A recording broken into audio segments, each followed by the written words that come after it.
নমস্কার বন্ধুরা, সামি সুইমিং তানিয়া তোমাদের সকলকে স্বাগত জানাই। আজকে আমি নিয়ে এসেছি ভীষণ ভীষণ ভীষণ ট্রেন্ডিং একটা ড্রেস।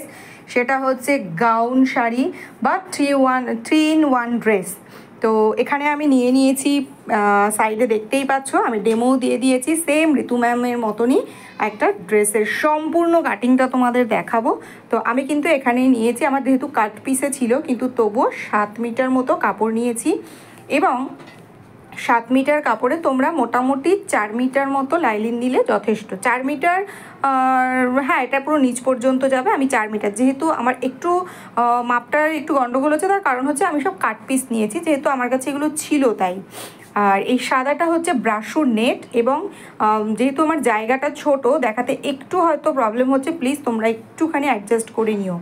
তো সবার প্রথম আমি যেটা করব, একটা 2.5 মিটার চওড়া একটা কাপড় নিয়ে নিয়েছি, 2.5 মিটার লম্বা একটা কাপড় নিয়ে নিয়েছি। সেটাতে নেব আমরা প্রথমেই ওড়নাটা বার করে নেব। যেহেতু এটা বলেছি এটা আমরা ধুতি গাউন হিসাবেও পরতে পারবো, এটাকে আমরা শাড়ি হিসাবে পরতে পারবো এবং এটাকে চুড়িদার স্টাইলেও কিন্তু আমরা কামিজ স্টাইলেও কিন্তু আমরা পরতে পারবো। তো ভীষণই স্টাইলিশ হবে এই ড্রেসটি। প্রথমে আমি ওড়নাটা কেটে নিলাম এবং এটা যেহেতু আমার 60 ইঞ্চি বহরে ছিল, আমার অতটা লাগবে না। তো আমি সেই জন্য কী করলাম, আমাদের যেরকম নর্মালি শাড়ির বহর হয় 44, 45, 43, 42, আমি এখানে 44 বহর করে রেখে বাকিটাকে কেটে বাদ দিয়ে দিলাম। তো এখানে আমি একটা লাইলিন নিয়েছি। তো এই জায়গায় আমি একটু বলে রাখি, আমি যে লাইলিনটা নিয়েছি যেহেতু এটা একটি নেটের ফেব্রিক, সেই জন্য কিন্তু লাইলিনটা অবশ্যই ভালো কোয়ালিটির নেবেন। যদি চান আপনারা ডাবল লাইলিন ইউজ করবেন, সেক্ষেত্রে আপনারা শার্টিন ইউজ করতে পারেন। নেটের ওপর শার্টিন কিন্তু গ্লেসটা খুবই ভালো দেয়। শার্টিনের ভেতরে আপনারা কাটন দিতে পারেন, বাটার দিতে পারেন, সেটা আপনাদের পছন্দ অনুযায়ী। কিন্তু এখানে আমি ডাবল লাইলিন প্রথমত দেবো না, আর দ্বিতীয় কথা হচ্ছে আমি একটাই লাইলিন দেবো, যেটা হচ্ছে কাটনের। সেই জন্য আমি রুবিয়ার যে কাপড়টি হয়, যেহেতু ব্রাশুনেরটা খুবই হালকা হয়, রুবিয়ার কাপড় যেটি হয় সেই ড্রেসটি কিন্তু আমি এখানে নিয়েছি। তো এখানে প্রথমে আমি শোল্ডার নিচ্ছি, যেহেতু আমার অনেকটাই ডিপ নেক হবে সেই জন্য আমি শোল্ডার নিয়ে নিয়েছি 5 ইঞ্চি। সামনের গলার ঝোল নিয়ে নিয়েছি আমি 7 ইঞ্চি এবং সামনের গলার চওড়াটা আমি নিয়ে নেব কিন্তু 2.06 আমি কিন্তু নিয়ে নেব। তো এখানে গলার সামনেটা আমি চৌকোই রাখবো। তো ভাবছিলাম আমি প্রথমে যে এটাকে একটু অন্যরকম কিছু ডিজাইন করব, কিন্তু পরে আমি এটাকে চৌকোই রেখেছি। এখন চৌকোটা কিন্তু বেশ ট্রেন্ডিংয়ে আছে। তো যাই হোক, এখান থেকে আমি অ্যাপেক্স পয়েন্ট নিয়ে নিয়েছি। আপনার যেটা ফুল বাস্টের মাপ আছে তার মাঝখানে পয়েন্ট বসিয়ে দেবেন। তো আমার এখানে 3.9, তো আমি এখানে 4.2 নিয়ে নিয়েছি, তার কারণ হচ্ছে মার্জিনের জন্য।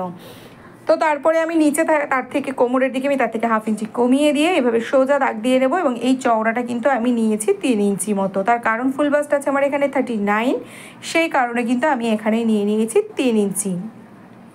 আর্মহোলের মাপটা বলতে আমি ভুলে গেছি, যা আমি শোল্ডার নিয়েছি তার থেকে আমি 1/2 ইঞ্চি আর্মহোল বেশি নিয়েছি এবং ছাতির যা মাপ আছে, ছাতিকে 4 ভাগে ভাগ করে নিয়ে তার সঙ্গে আমি 1.5 ইঞ্চি মার্জিন যোগ করে দিয়েছি।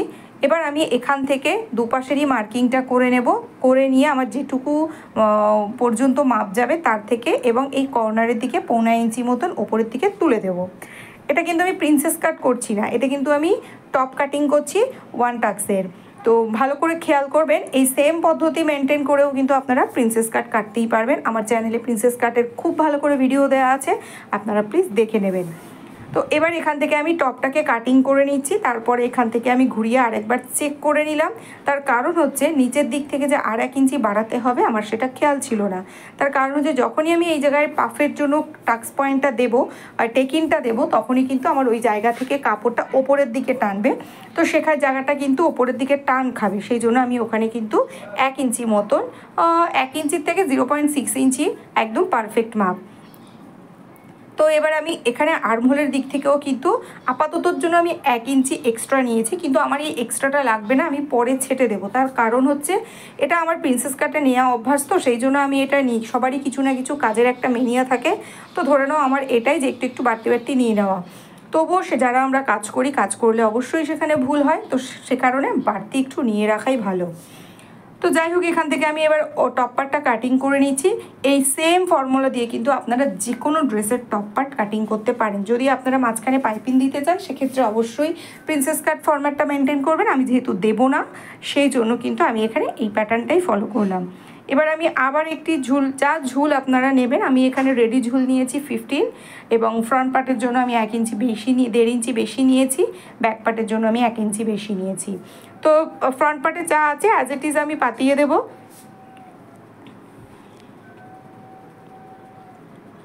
তো দেখুন এইভাবে কিন্তু আমি পুরোটা পাতিয়ে দিচ্ছি। তো বাড়তি যেটুকু দেখাচ্ছে ফ্রন্ট পার্টের ওটুকুর তো আমার আর প্রয়োজন নেই, কারণ ওটা ফ্রন্ট পার্টের ছিল। তো সেই কারণে আমি এখানে ব্যাক পার্টের জন্য মার্কিং করে নিচ্ছি। তো ব্যাক পার্টের এখান থেকে আমার কিন্তু আর কিছুর প্রয়োজন নেই, শুধুমাত্র যেটুকুর প্রয়োজন হবে সেটা হচ্ছে কোমরের যে চওড়াটা আছে, কোমরের মাপটা কমাতে হবে, কারণ সামনের পার্টে যেহেতু পাফ ক্রিয়েট হবে সেজন্য বেশি নিয়েছিলাম, ব্যাক পার্টে শুধু সেটার থেকে একটুখানি কমে যাবে। মাপ অনুযায়ী যা আসবে 4 ভাগ করে আমরা লুজিং এবং মার্জিনটা দিয়ে দেবো। অবশ্যই এখানে আমি একটা কথা প্রথমে বলতে ভুলে গিয়েছি, এক নাগাড়ে কথা বলতে বলতে আমার একটু মাঝে মাঝে ভুলে যাই, সেটা হচ্ছে এখানে কিন্তু ফুল বাস্টের মাপ অনুযায়ী যখন ছাতির মাপটা নেব সেখানে কিন্তু অবশ্যই লুজিংটা দেবেন। যেহেতু আমি ডিপ নেক করছি সেজন্য কিন্তু আমি 2.5 ইঞ্চি লুজিং দিয়েছি। আপনারা যারা ছোটো নেক গলা করবেন সেক্ষেত্রে যেরকম কামিজের প্যাটার্নে কাটি আমরা সেভাবেই কাটবেন। তো গলার ঝুলটা নিয়েছি আমি 10 ইঞ্চি ডিপ করব, অনেকটাই গোল হচ্ছে, আপনারা দেখতেই পাচ্ছেন। ড্রেসটি ট্রায়ালে যখন আসবে তখনও আপনাদের অবশ্যই দেখাবো। তো এখানে আমি ফুল মেজারমেন্টটা বলছি, ফুল মেজারমেন্ট হবে 53, সেখান থেকে আমি কিন্তু টপ পার্টের 15 বাদ দিয়ে দেব। এবং আপনারা কুচিটা যে কত লেন্থের থেকে দিতে পছন্দ করবেন, কেউ হয়তো হাঁটুর একটু নিচ থেকে দেবেন, কেউ হয়তো হাঁটুর একটু ওপর থেকে দেবেন, আমি একদম হাঁটু বরাবর দিয়েছি। সেই জন্য কিন্তু 15 ইঞ্চি আমার বডিতে যেখানে আসছে সেখান থেকে হাঁটুটা পর্যন্ত আমি মেপে নেব। মেপে নিয়ে সেই 15 ইঞ্চি টপ পার্টটাকে বাদ দিয়ে দেব এবং ফুল লেন্থ থেকে আমি কিন্তু ওই 15 থেকে আমার 20 আসছে, মাঝখানের পয়েন্টটা আসছে আমার 20। তো আমি সেই 20-র মাপটাই কিন্তু এখানে নেব। 1 ইঞ্চি অবশ্যই এক্সট্রা নেব, তার কারণ হচ্ছে নিচের পার্টের সঙ্গে কুচি জুড়বে এবং ওপরের পার্টের সঙ্গে আমার মিডিলের পার্টের সঙ্গে আমার কোমরের পার্ট জুড়বে। এখানে একটা গুরুত্বপূর্ণ কথা বলি, আমার যেহেতু কাপড়টা কম ছিল, আমার ঘরে যা কাপড় ছিল তাই দিয়েই করেছি, সেই জন্য এখানের এই কাপড়টা আমার 2 মিটার ছিল। তো এবার আমি বলি 2 মিটারে এই রাউন্ড ঘেরটা আমি চাইছিলাম রাউন্ড ঘের, সেই জন্য আমি করেছি, কিন্তু এটা যেহেতু আমার ফার্স্ট অ্যাটেম্প, তো সেহেতু আমি বলি এখানে কাপড় অনেকটা আপনাদের বাঁচিয়ে দেওয়ার একটা প্রসেস, সেটা হচ্ছে আপনারা এই পার্টটাকে লাইলিনের ভেতরে সেটাকে এ লাইনভাবে কাটিং করবেন। কোমরের যা মাপ পাচ্ছে টপ পার্টটাকে নিয়ে আপনারা পুরো এ লাইন করে কাট করবেন, তাহলে কিন্তু আপনাদের অনেকটাই কাপড় বেঁচে যাবে। এবং এ লাইন কাটিংটা যখন করবেন, সে এ লাইন কাটিংটা কিন্তু একদম পুরো পা পর্যন্ত করবেন, তার কারণ হচ্ছে সায়ার মতন ফিটিং আসাটা নিয়ে কথা। অতিরিক্ত ঘের কিন্তু ভেতরের পার্টে দরকার হবে না, আর যদি চান না খুবই ফোলা ফোলা একটা পাফি ব্যাপার আসবে, সেক্ষেত্রে আপনারা এরকম আমব্রেলা কাটিংয়ে দিতেই পারেন। তো আমি চাইছিলাম ড্রেসটা খুবই একটা ডিজাইনার ড্রেস করতে, কারণ এই ড্রেসটি আমার ভীষণই পছন্দ হয়েছে। আর ঋতু ম্যামের পরাটা দেখেও আমার যেরকম পছন্দ হয়েছে, আমি অনলাইনে আরও অনেক জায়গায় এই ছবিটা দেখেছি, তো আমার এটা 3ভাবে পরেই আমার ভীষণ ভালো লেগেছে, সেই জন্য আমি একটুখানি এক্সট্রাভাবেই চাইছিলাম। তো আমি এরকম আমব্রেলা কাটিং করে নিয়েছি, করে নিয়ে তার নিচেও কিন্তু আমি কাপড় জুড়েছি, তবে নিচের যে কাপড়টা জোড়া হবে সেখানে কিন্তু হালকা কুচি দিয়েও কিন্তু আপনার 2 মিটার কাপড় পুরোটাই লাগবে, চাইলে আরও বেশিও লাগতে পারে। তো এবার আমি কাপড়ের হিসাবটা বলি, নেটের ফেব্রিকটা কিন্তু ওড়নার জন্য আমার 2.5 মিটার চলে গেছে এবং মিডিলের পোর্শনের জন্য কিন্তু আমার ওখানে 2.5 মিটার কাপড় লেগেছে, ওই ওরেফ 20 ইঞ্চি ওরেফটুকুর জন্য। আর তারপরে নিচের যে পোর্শনটা রয়েছে সেখানে কিন্তু আমার 2 মিটার তো পুরোই লেগেছে, আমি কারণ ঘন করে কুচি দিয়েছি। আর তারপরের এক্সট্রাটা কিন্তু আমার লেগেছে হচ্ছে যা এক্সট্রা ছাড় ছিল হাতাটুকু বের করার পরে সমস্তটা কিন্তু আমি ওই কুচিতে দিয়ে দিয়েছি জুড়িয়ে। তো দেখতেই পাচ্ছ এটা বহর যেহেতু আমার বড়, সেই জন্য কিন্তু আমার এখান থেকে কোনো জোড়া পড়েনি।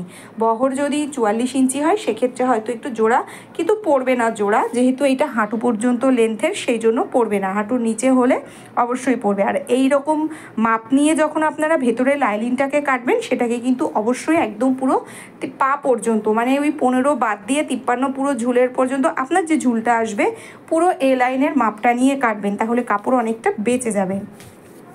এবার এইভাবে আমি মিডিল পোর্শনটা কেটে নিয়েছি। আজকে কিন্তু আমি কোনো সেলাইয়ের ভিডিও দেখাচ্ছি না, আমি শুধুমাত্রই কাটিং প্রসেসটা দেখাচ্ছি। ইচ্ছা আছে খুব ভালো করে ফটোশ্যুট করে আপনাদের দেখাবো, তো যাই হোক যদি পসিবল হয় অবশ্যই দেখাবো, তা না হলে পরে আমি নর্মাল ছবি তুলে আপনাদেরকে অ্যাটলিস্ট দেখাবো। তো এটা আমার মিডিল পার্ট কাটা হয়ে গিয়েছে এবং এই যে আমার কাপড় রয়েছে এক টানা, এটাকে শুধু আমি নিচের যে 17 ইঞ্চি প্লাস 1 ইঞ্চি করে আমি পুরোটা কাটিং করে নেবো এরকম চওড়া করে। তো ভিডিওটা কেমন লাগলো বন্ধুরা অবশ্যই কিন্তু জানাবেন। আমি জানি আপনাদের ফাইনাল লুকটা দেখাইনি, তবে ফাইনাল লুকটা দেখলে আপনারা জাস্ট প্রেমে পড়ে যাবেন, আমি কথা দিচ্ছি।